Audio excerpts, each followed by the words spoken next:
uh,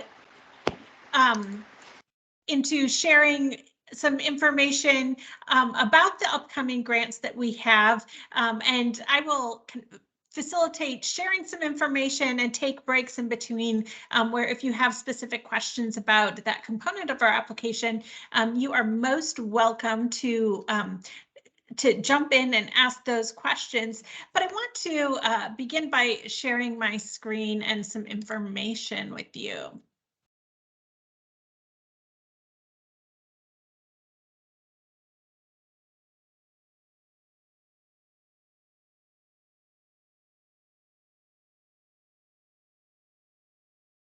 So the Cabarrus Arts Council was created to really energize our community through arts excellence. So we do a number of programs for the community directly, but one of the key ways that we support energizing our community across the county through arts excellence is in our partnership with our grant recipients. So today, I'm really going to focus on talking about our Grassroots Grant. There is another grant that is open right now beyond the Grassroots Grants, and that is the Artist Support Grant. If you are interested in support either for yourself as an individual creative, or you know some individual creatives in your life based here in Cabarrus that are looking for some funding to support their programming, the Artist Support Grant application is now open. I'm not going to spend our time today talking about that, but it is up to $3,000 for individual artists to apply. The Grassroots Grant that I'm going to speak about is open to nonprofit organizations that are based here in Cabarrus County. So this past year, we had several grassroots recipients. You'll see them listed here on the slide: the Multicultural Community Student Union, the Town of Harrisburg, Southern Piedmont Woodturners, the Primetime Community Band, Old Courthouse Theater, the NC Hall of Fame, Music Hall of Fame, Logan Community Daycare, Hospice, Early Childhood Foundation, Kannapolis, Cabarrus Arts Guild, Clearwater. We have been really blessed in this community with a number of organizations that continue to persevere throughout the pandemic. And one of the really exciting opportunities that we have this fall is because we are still coming out of that pandemic. And so North Carolina Arts Council really did a lot of advocacy statewide to make sure that we were getting support for arts organizations as we are still in this recovery moment, still in the midst of the pandemic, right? And so with that, we have an expanded pool of funding for arts in Cabarrus County this year. So we're really excited to talk about what those grant opportunities are going to look like. Today, I'm going to focus on those 3 grassroots grant applications that we have open right now. The first being for organizational support, and that is support specifically for Cabarrus nonprofits who have a primary mission of serving our community through the arts, be that visual arts, performing arts, literary arts, media arts, those kind of fine arts categories, any of that. If that is the primary mission of your organization, the grant that your application that you're going to want to look at is our organizational support application. The second area that we have funding for is our arts education grants. These are specifically for schools who are looking to hire an artist in residence to come in and work with students to really enhance the curriculum that is happening in the schools. And then the third area that we have is our project assistance program.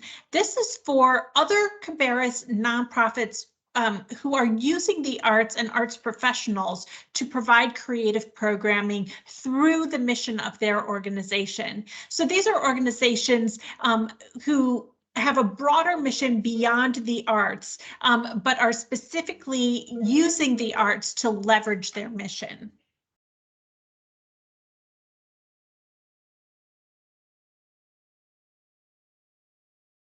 Let me start by talking about organizational support. So this funding is for organizations that meet the eligibility requirements below, including you are a nonprofit private organization as classified by the Internal Revenue Service as a 501c3 organization. You have a mission that really focuses on the arts as your purpose. And then the other category that we look there is that you're based in Cabarrus County and provide at least 75% of your programming and services in Cabarrus County. So this is really dedicated support for organizations that live and work here in Cabarrus County. The funding that we have for organizations for operational support is to cover your general operating costs. This year, we've been able to increase how much of that general operations we may be able to support through the Grassroots grants. Organizations this year may apply for up to 25% of their operational budget. There's an addition to that. In addition to 25% of your operational budget, this year we're also able to consider requests for some short-term capacity building opportunities that would be completed between this year and the following year, so finished by June of 2024.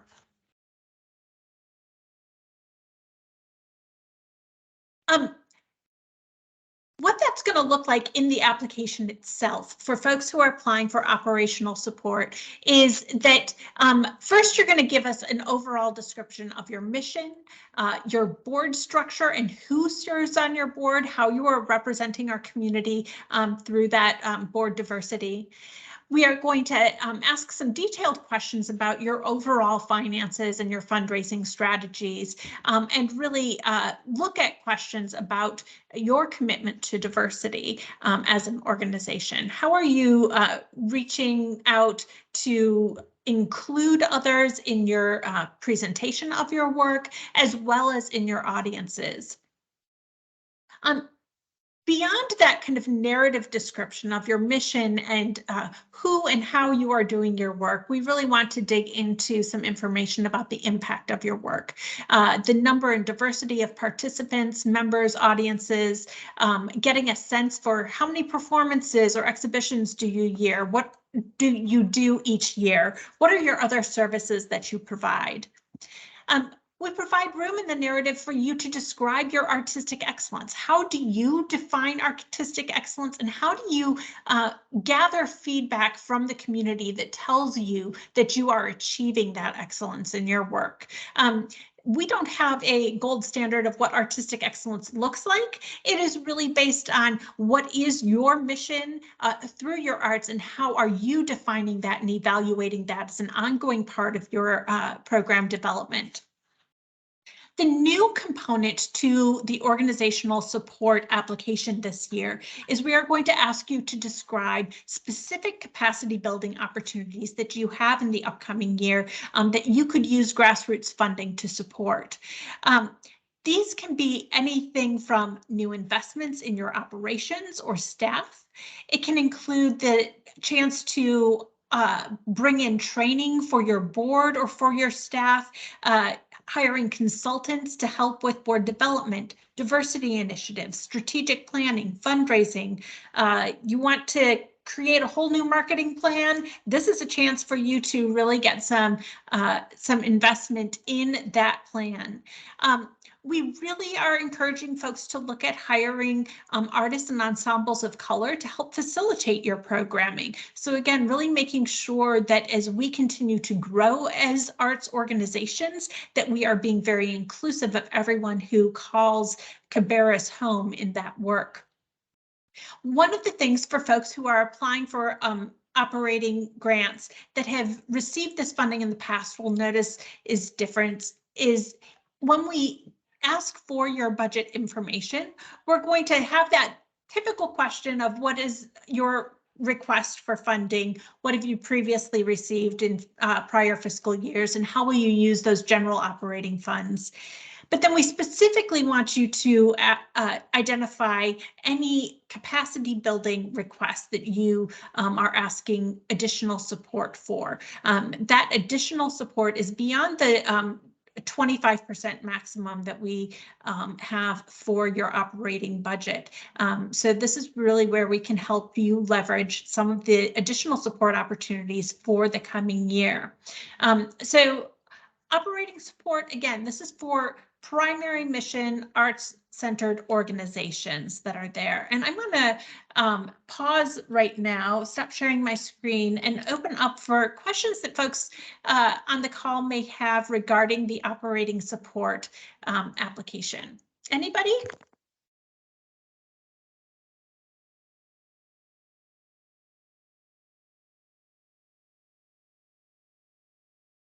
I'm not hearing any. That's okay. So hearing none, I'm going to move on to talking about the next opportunity that we have specifically.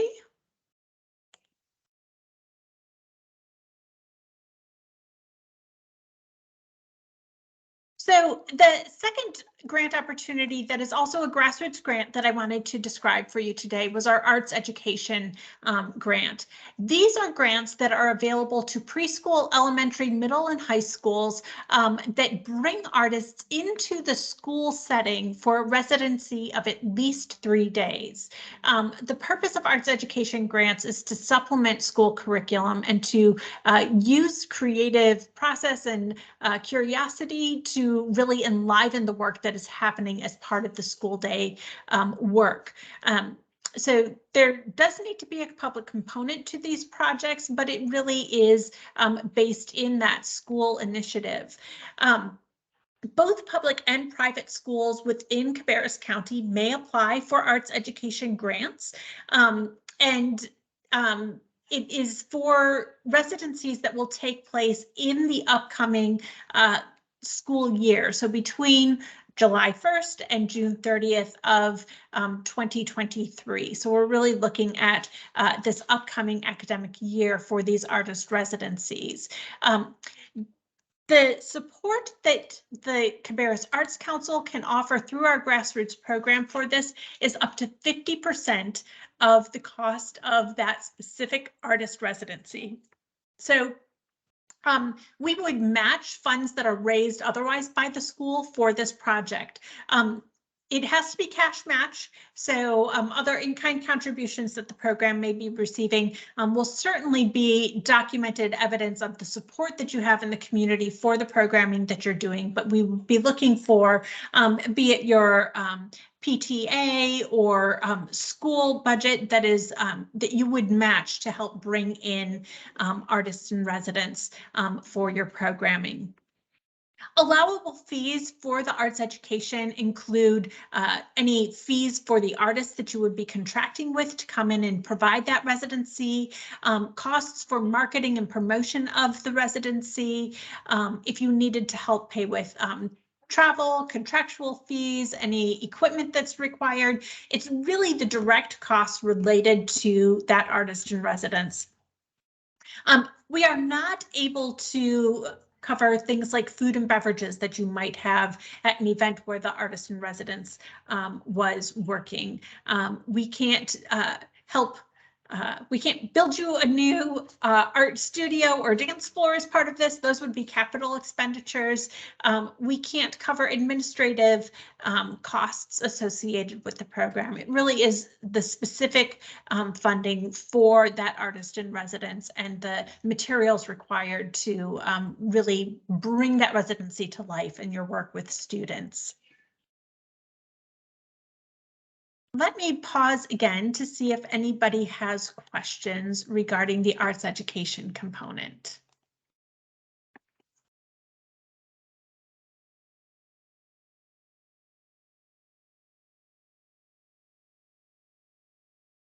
I'm not hearing any. I'm glad I'm providing such incredible information. Let me go ahead and provide the final piece of information, which is our project assistance grant. So give me just a moment here.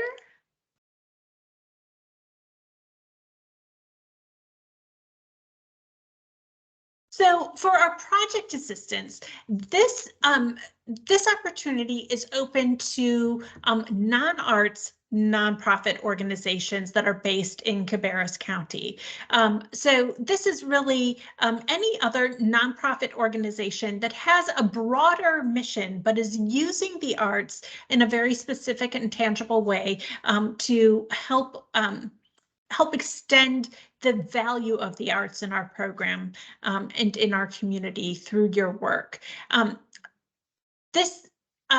I know a number of you on the call are folks that have used this project assistance before. So the very good example of hospice that uses this to provide direct music-based programming for hospice residents. The organization has a health and human services mission, but is really using the arts in a very targeted way to help support the service users that they are reaching through their work.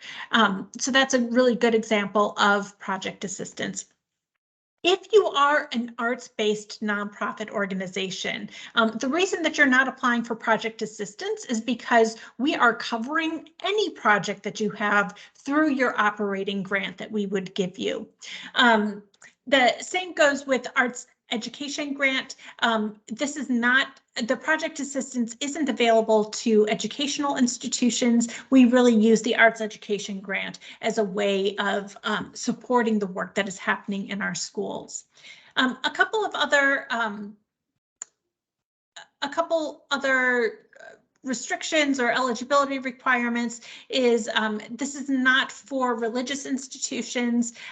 It is not to be used for history programs, except for programs that are that intersection of arts and history. So if it is really an arts forward program that is about really centering the work and the creative expression of arts professionals, that's the work that we are looking to support through our project assistance program. Again, the applications right now are for projects that are going to be completed by June 30th of 2023. So we're looking at funding for projects that are occurring in the upcoming year. We do recognize that our application process means that it's usually around November when organizations find out if they have received a grant from us, and that there are a number of good programs that meet our project assistance requirements that will be occurring before that November timeframe. If you have a kind of single instant program that is occurring and will be finished before November 1st, and you would like to apply for project assistance for that, you may use our expedited submission deadline of August 15th at noon to apply. And if your project is eligible, we will consider that submission and try to get you an answer about the grant by mid-September. We recognize that's specifically true for a number of community festivals, multicultural festivals and otherwise that are happening. There are other good examples of kind of one-day instances that happen in early fall that really center the arts as part of how we are serving our broader community. And so for project assistance, we do have an expedited deadline of August 15th. Most everyone will still have the September 6th deadline that is true for all of our grassroots grants. That would be for any programming that might start in September but would carry on through next February or April. It would be true for programs that don't start until the spring, and you're looking for funding for the programs that's happening in the spring. That August 15th deadline also has no bearing on folks that are applying for the organizational grants, because that is really support for your organization for the full year. So we will look at that with the full application process where the deadline is September 6th.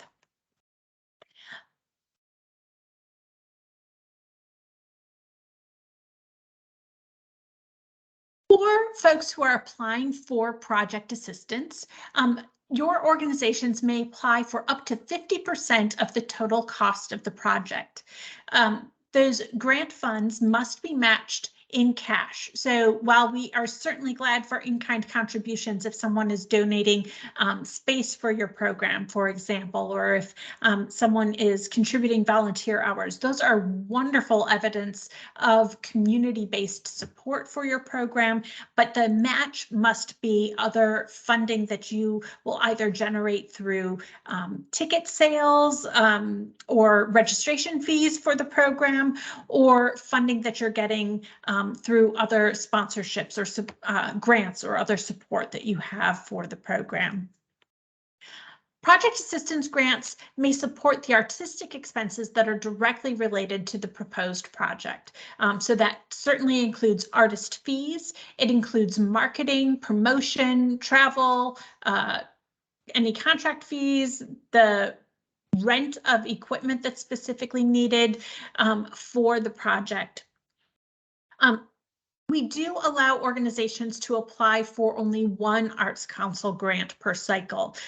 So if you have a couple of projects that you think might be eligible, I really encourage you to think of which is the one where the bringing in the Arts Council as a partner in supporting that project would give you the most leverage in the community. Select that one for your application.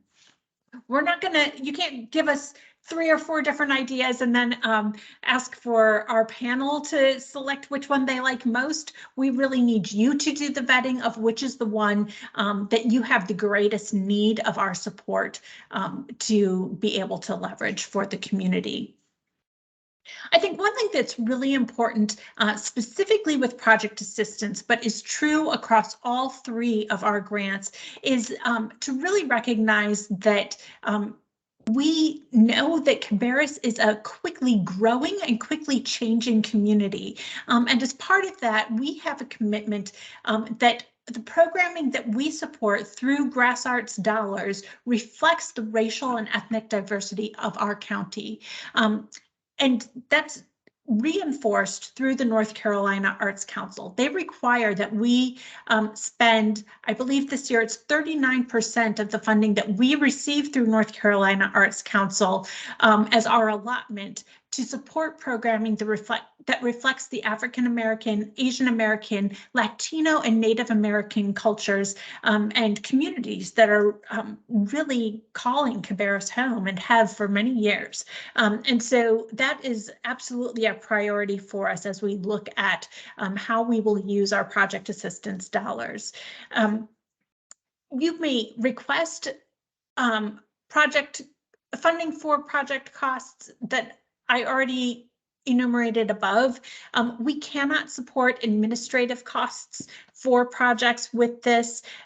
We can't support non-arts related programming that might be concurrent with the project. So if you are doing a fair to really do a big campaign for vaccination, we can't cover the costs of the vaccination that might be on site in addition to the arts programming that you would have at the same time. We could consider funding specifically for the arts related programming that was happening as part of that whole project. Again, as with before, we're not able to cover food or beverages for hospitality or entertainment functions. We can't do capital expenditures, and we are not able to use project assistance to support fundraising events. So we are looking at events that are primarily programming in its intent and purpose. I do want to take a moment to say for all 3 of the grant applications that we have right now, multicultural artistic leadership really matters to us. I think in the past, we've often asked questions about the audience, and we will, in any of our grant recipients will have to share with us information about who comprises your audience, what are the demographics of your audience.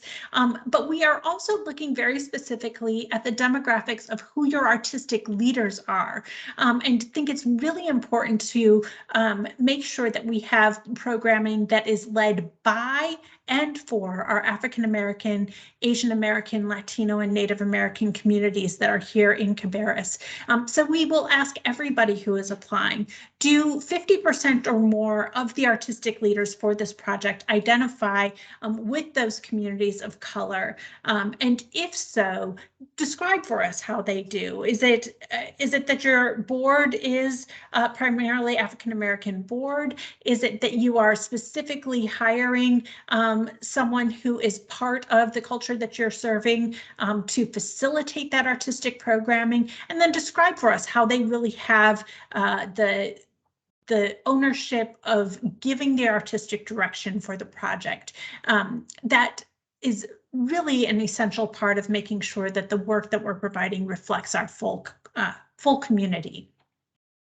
A couple other tips that I want to give you as you think about writing a grant for the Grassroots application. I think it's very important to be as specific as possible throughout your application. Identify your artistic leaders by name. Give us some detail about their creative background, what makes them a leader in your community for the work that you are proposing with your grant application. Give details on the dates, the locations, the frequency of your activities, the duration of those activities. I often see applications that come in and say, we want to do a 5-day festival. And that doesn't tell me, is that 5 concurrent days? Is it 5 days that are happening, once 1 day a month for 5 months? Is it happening for an hour on that 1 day, or is it happening for 5 hours on that 1 day? Give as much detail to the program as you can through the grant. Assume that whoever is reading your application is unfamiliar with your program, and what would they need to know to really understand what it is you're proposing to do. And that really leads to my second tip that I would give everyone who is applying for our Grassroots grants. Have 2 other readers take a look at your grant before you submit it. The first person you want to have read is someone who's very familiar with your proposal. And that person who's familiar with your proposal can do a number of good things for you.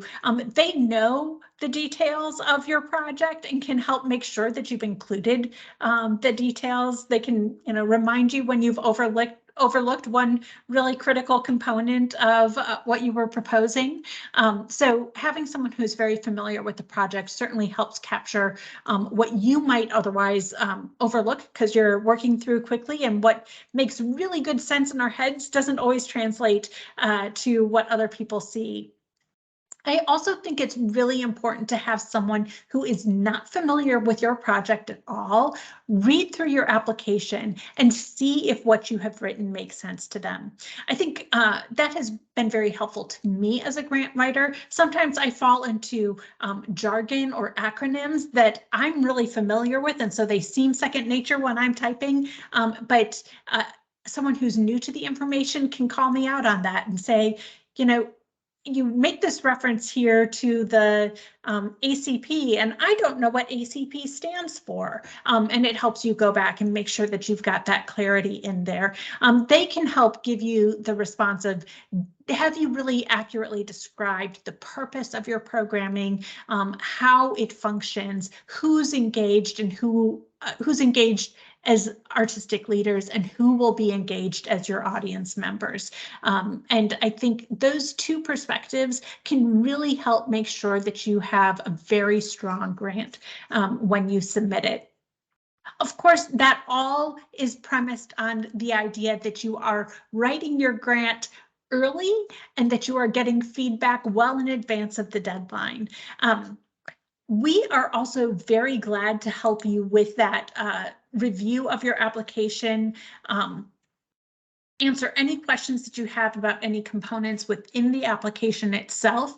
But that also requires reaching out to us in advance. If you wait until 11:30 the day it's due and it's due at noon, our staff may or may not be available to help answer the question, and we might not be able to get you that answer in time enough for you to make the changes within your application itself and have it submitted by the noon deadline.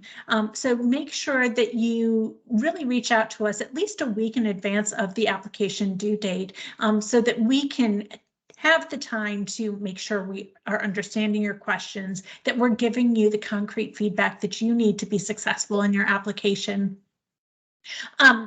Late or incomplete applications will not be accepted. So that noon on September 6th deadline is a hard and fast deadline. Everything for the application will simply be emailed to us. You do not need to print your application. You can simply email it to us.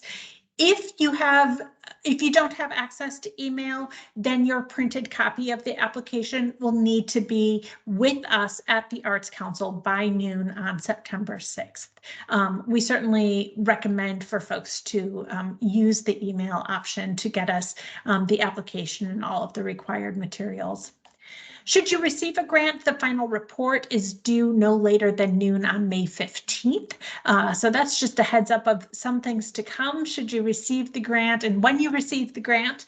And also for when you receive the grant, because I'm going to put that wish out there into the world for you that this is a successful application for you. All grant recipients will be asked to participate in the Arts and Economic Prosperity Study that the Arts Council is participating in this year. That includes both some self-reporting of how you are spending funding and acting economically in our community, as well as doing intercept surveys with your audience members to find out how they are spending money in relation to participating in your programming that you're providing. That is the end of my slideshow. So I'm going to stop sharing and I'm going to open up for questions that folks have.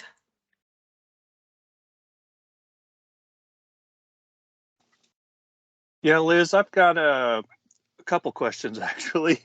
Good, I'm glad for it, Doyle. Yeah, an easy one first. So on the application, it had at the very end, summary page, places for 3 signatures.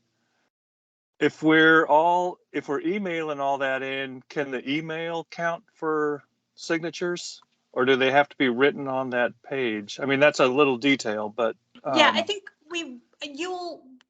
for that signature page, you will want to have people sign it and then scan that page to be uploaded. Mm-hmm. Okay, that sounds fine. And so the second question is, we're a public arts mission focused group, and I'm struggling to focus or to describe what our audience is and how many, the quantity and makeup of an audience when it's for the whole community. Any insight that could maybe help with that? Yeah, so I think in your narrative, you will describe the ways that, because you're specifically presenting public art. So I think kind of having part of how you describe who your audience is where are you choosing as locations for your work. So that certainly speaks to who your audience is. If all of your, currently the sculptures are primarily in downtown Concord. So that is a specific space where folks have to come if they're going to interact with the art, which is, so that's an intentional decision of the organization. So that gives some sense of who your audience is. It's folks who are visitors to downtown Concord. If you are, for other groups, if you're doing a program that is in the park in Midland, that is part of your demographic. It's where you're locating the work, gives some sense of who your intended target audience is. I think the other piece is thinking about any events that you would have related and who are you targeting to attend those events, and how would you define that audience? If you think about when you create an event on Facebook and you have to, and you want to kind of get it out there, you're going to have more success when you're able to specify we're really looking for folks that are between ages 21 and 35 as our target demographic. Who would be, if somebody wasn't at the event and that would signify to you that you hadn't done your work yet, who is that audience? Kind of who do you really need to be there to feel like you were successful in reaching who you meant to reach? It's saying we want everybody to see it doesn't do much for telling us who particularly needs to see it for this to be an effective program. So I would think through that question. Does that help? Yes, it helped me. Good. Thank you. Thank you. There may be others on the call that that have had some experience as well with that question, but I think really thinking through if somebody was missing and that would feel really problematic to us, who is that audience, and how are you intentionally reaching that demographic to make sure that they are part of your programs? Thanks for the question. Yeah, thank you for the answer too. Yeah. Any other questions? Liz, can you say a little bit more about the Arts and Economic Prosperity Study?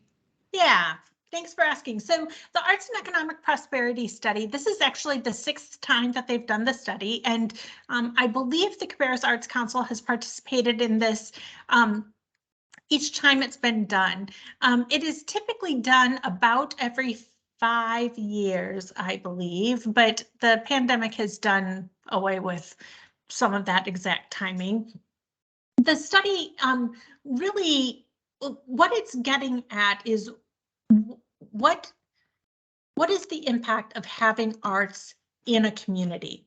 And so they're coming at that from 2 directions. One is for us as arts presenters, what economic footprint do we have in our community that makes an impact? So for example, with the Arts Council, we hire artists to present work. That's part of our economic footprint. We order dinner for our performers that night. So we are investing in restaurants and kind of what is the dollar amount of kind of cost for food or buying office supplies, all of those things that have an economic impact in our county. So part of it is looking at our spending as arts organizations. But the other piece is looking at our audiences or folks who are participating in our programs. What is the related spending that they have when they come to a show? So I'll use the example of the Davis Theater. There may be a family that's coming to the Davis Theater and we know they've bought their tickets to come to the show. But did they also have to hire a babysitter for the 2-year-old that stayed at home that night? Because that's an economic impact. Did they go out to dinner beforehand? Because that would also be an economic impact. If it's folks who are coming from out of town, did they get a hotel? That's also economic impact. So the Intercepts surveys that we have really takes an audience member about a minute to go through and really kind of think through what are the other ways that I spent money connected to coming to this program here today. For organizations, it's a little more in depth of kind of how did we budget for our expenses that have an impact in the community financially. I guess I'm having a little trouble visualizing exactly with our hospice setting.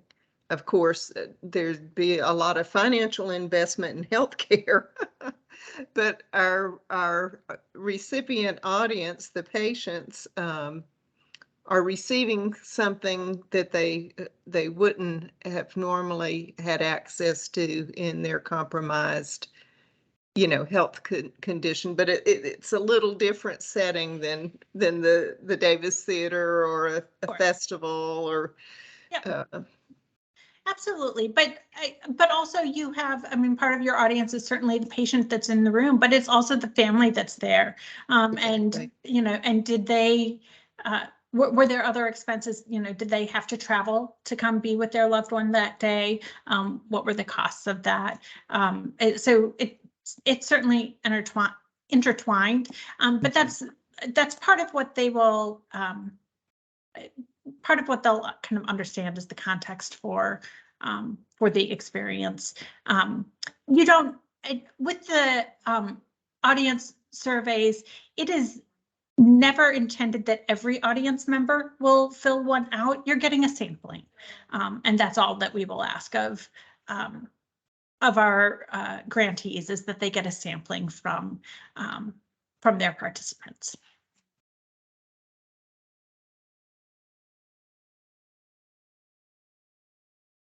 We will go into much greater detail about the arts and economic prosperity study and the surveys with our grantees once we've made those awards. So don't worry, you're not hearing the last of it. Could you speak a little bit about the final report, the May 15th report? Just what's in that, or what you're expecting that to be? Absolutely. So at the front end of the application, what you are submitting to us is kind of what you anticipate for the year. So who do you anticipate your audience will be? What do you anticipate your budget will be? Kind of how are you planning for how you will market the programs? The final report is really telling us what actually happened. So we expected that we would do, we would have 5 events, and we'd have 50 people at each event, and they would be for these 5 different groups that we were targeting, is what you put in your proposal at the front, and that's going to cost $5,000, $1,000 each event. At the end, what you might say is, what we learned is this one group needed 100 people and this other group only had 25. So we kind of doubled in one area, and we did a more concentrated small group experience for this other group. And we had planned that our artist fees were going to be $2,000, but they actually ended up costing us $2,500, right? So the final report is really kind of the mirror to what you submit in your initial application that tells us, so how did things really go? What did you actually end up with, both in terms of finances and audience? Okay, that makes sense. Thank you. Yeah. But and excuse me if this is my ignorance, but you're saying May 15th of 2023, I'm assuming. Yeah. And so you may have programming that is after that, right? Yes, that's well. So I mean, our nonprofit fiscal year is the calendar year, so we wouldn't even be halfway done with the year yet. So and maybe I'm missing something. Yep. So the grant is for funding for our fiscal year, which is June 1st through, July 1st through June 30th. So, so your reporting is going to, you're going to be reporting for half of the previous year and half of the next year. Okay. Which is okay. You won't be alone in that, Doyle. So really, you'll just need to look at your grant reporting period as opposed to your fiscal year. When we do ask your kind of overall organizational budget, you'll just present that to us based on your fiscal year. You know, this was our, this is what it was last year. This is what we're anticipating for the next year. But when you're doing that final report, you're going to share for the activities that took place during the grant period. Okay, that makes sense. Yeah, I missed that. And so actually the grant period has started already. It like has. a month ago or something. Yeah. Yep. Okay, sounds good. Thank you. Absolutely.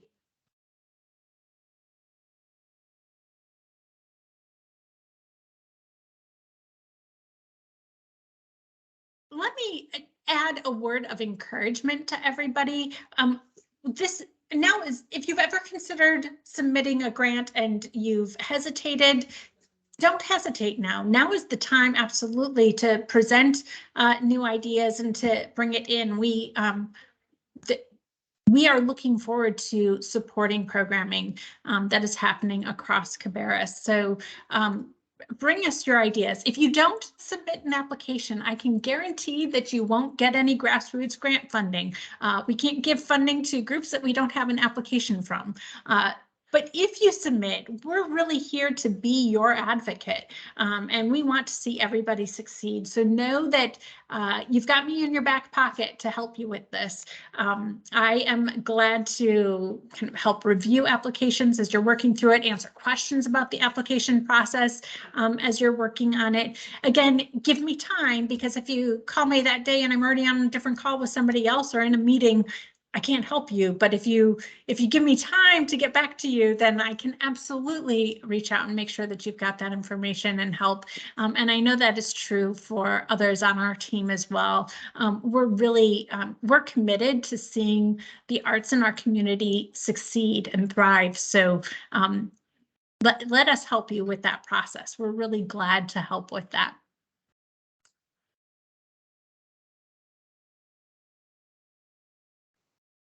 Thank you, Liz. This was awesome. Thank you for all you're doing for us in the county.